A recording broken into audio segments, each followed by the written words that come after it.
dari Pak Rejat punya buku yang berjudul Kidung Agung dari Timur itu. Saya rangkum dari awal hingga akhirnya. Ya.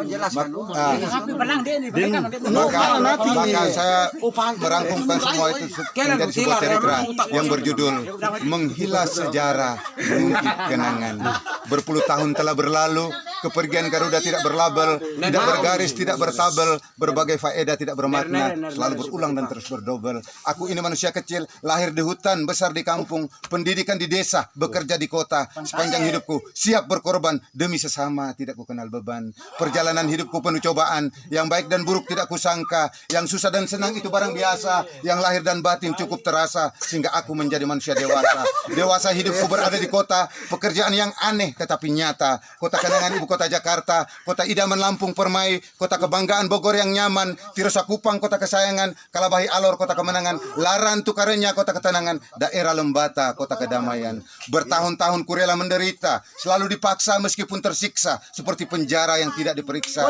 Sepanjang hidupku siap menderita demi bangsa dan negaraku Indonesia. Tsunami Flores penuh berkat, hanyutnya Garuda orang tak sangka, ku sambutnya kembali dari lautan lepas, ku pangkunya erat, ku peluk di dada sebagai senjata penunduk persada untuk mempertahankan Pancasila sebagai nyawanya bangsa, menjernihkan peraturan sebagai napasnya bangsa, agar memperkokohkan Bhinneka Tunggal Ika sebagai kerangka dan organ-organnya bangsa. Budaya boleh berbeda-beda sesuai suku-suku dan bangsa-bangsanya, agama akan bertingkat-tingkat sesuai masa kehadirannya, namun Pancasila tetap bulat utuh mencakupi seluruh Indonesia ibarat garis khatulistiwa.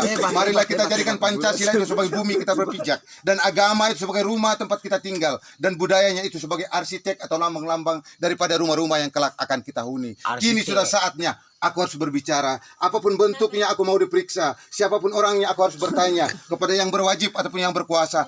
Aku ini hanya manusia biasa. Kini aku semakin rindu ingin bertemu Satrio Peninggit dalam menyampaikan sebuah wasiat untuk mengukuhkan Pancasila sakti dan bermotifkan Garuda Bakti agar menegakkan hukum sebagai pernapasan bangsa, melancarkan ekonomi sebagai pencernaan bangsa, menguatkan sosial sebagai reproduksi bangsa dalam pencerahan politik demi untuk membangun bangsa. Wahai saudara-saudariku sekalian, boleh percaya tidak terserah, ini hanya sebuah imajinasi. Namanya Pancasila itu milik dunia, satu-satunya berada di Asia, hasil penemuan bangsa Indonesia. Titisan darah Bahtera Surya dalam mempersatukan seluruh rakyat Indonesia. Barang siapa yang tidak searah, mohon maaf, jangan dahulu marah. Marilah duduk untuk kita bermusyawarah. Hiduplah bersahabat bagaikan saudara, melangkah pergi seiring sejalan. Garuda Bakti menjadi bukti, Pancasila sakti menjadi saksi.